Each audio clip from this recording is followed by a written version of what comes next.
Salam dan bahagia Ibu dan Bapak Guru. Selamat datang di modul membuat dan memodifikasi modul ajar.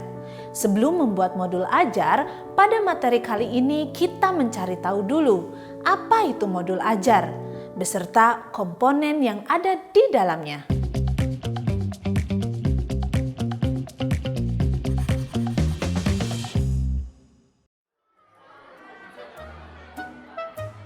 Bu Yani sudah membuat RPP?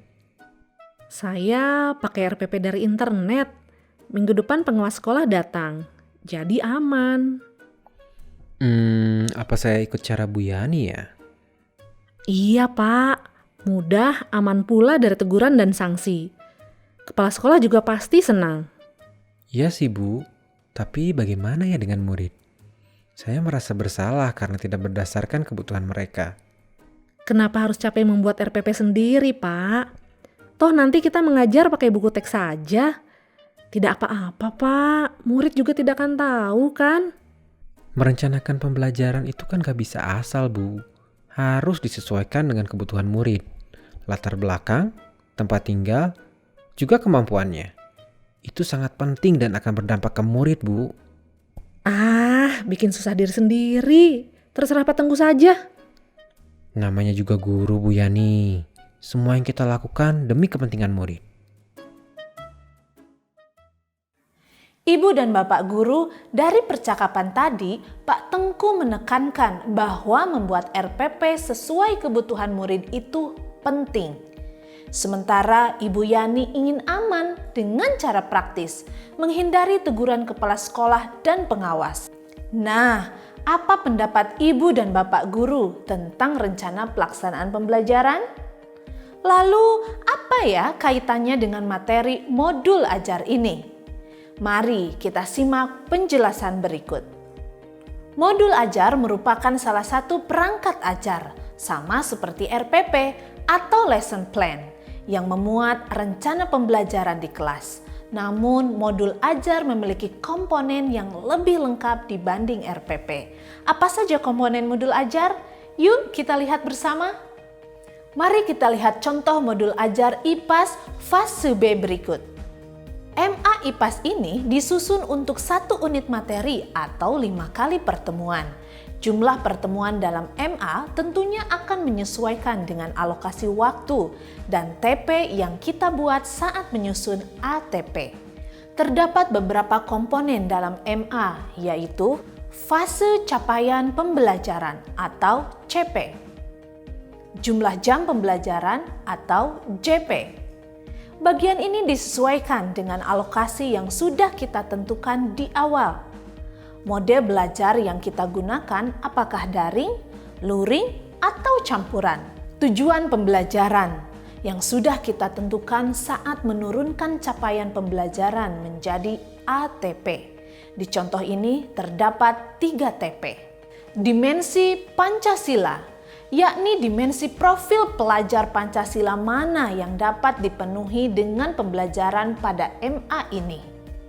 Pengetahuan atau keterampilan prasyarat yang perlu dimiliki murid sebelum mempelajari topik tertentu.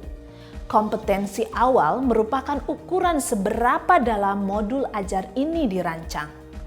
Selanjutnya, komponen-komponen detail per pertemuan, yaitu bahan ajar. Materi apa yang akan diajarkan di pertemuan pertama dan jika ada bahan ajar lain yang dapat dilampir. Pertanyaan pemantik, yakni pertanyaan yang mendorong murid untuk menyelami makna dan manfaat materi pembelajaran bagi kehidupannya. Indikator keberhasilan dari tujuan pembelajaran. Assessment yang berisi rencana assessment di setiap pertemuan. Sarana dan prasarana atau pendukung pembelajaran seperti sumber belajar, media, lembar asesmen, dan lain-lain. Beragam jenis pendukung pembelajaran disesuaikan dengan kebutuhan murid. Rincian kegiatan. Terdapat juga lampiran yang termuat dalam modul ajar yang diisi dengan lembar aktivitas, rubrik penilaian, bahan ajar lain atau media pendukung tambahan yang sekiranya dibutuhkan untuk keperluan mengajar. Lalu berikutnya sama, berisi detail komponen tiap pertemuan. Ibu dan Bapak guru, seperti itulah kira-kira contoh komponen-komponen yang ada pada modul ajar. Namun, ini bukan sebuah keharusan karena bisa disederhanakan atau ditambahkan sesuai kebutuhan. Kita sebagai guru diberikan kemerdekaan untuk menggunakan modul ajar yang sudah tersedia, memodifikasi modul ajar sesuai karakteristik dan kebutuhan murid dan lingkungan, menyusun sendiri modul ajar sesuai dengan karakteristik dan kebutuhan murid dan lingkungan. Pada prinsipnya, modul ajar yang digunakan harus memenuhi 4 kriteria sebagai berikut. Pertama, pemahaman konsep dari setiap mata pelajaran melalui pengalaman belajar dan lintas disiplin. Kedua, menumbuhkan minat untuk belajar, melibatkan murid berkaitan dengan pengalaman atau pengetahuan sebelumnya, serta menyesuaikan capaian belajarnya. Ketiga, menyesuaikan konteks diri dan lingkungan murid. Keempat, keterkaitan antara alur pembelajaran dengan fase belajar murid. Menurut Ibu dan Bapak guru, modul ajar IPAS fase B kelas 4 tadi sudah memenuhi 4 kriteria ini belum ya? Ternyata ada strategi untuk membuat, memodifikasi, dan mengembangkan modul ajar loh Ibu dan Bapak guru. Antara lain, berkolaborasi dengan rekan guru dengan mapel yang sama. Pembagian peran dengan rekan guru satu fase.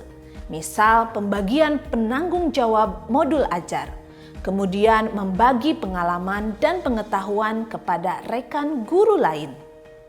Ibu dan Bapak guru, modul ajar adalah salah satu bentuk rencana pembelajaran. Maka saat menyusun rencana pembelajaran harus dengan semangat mewujudkan profil pelajar Pancasila. Dengan begitu, ke-6 dimensi dalam profil pelajar Pancasila terus dibangun secara konsisten.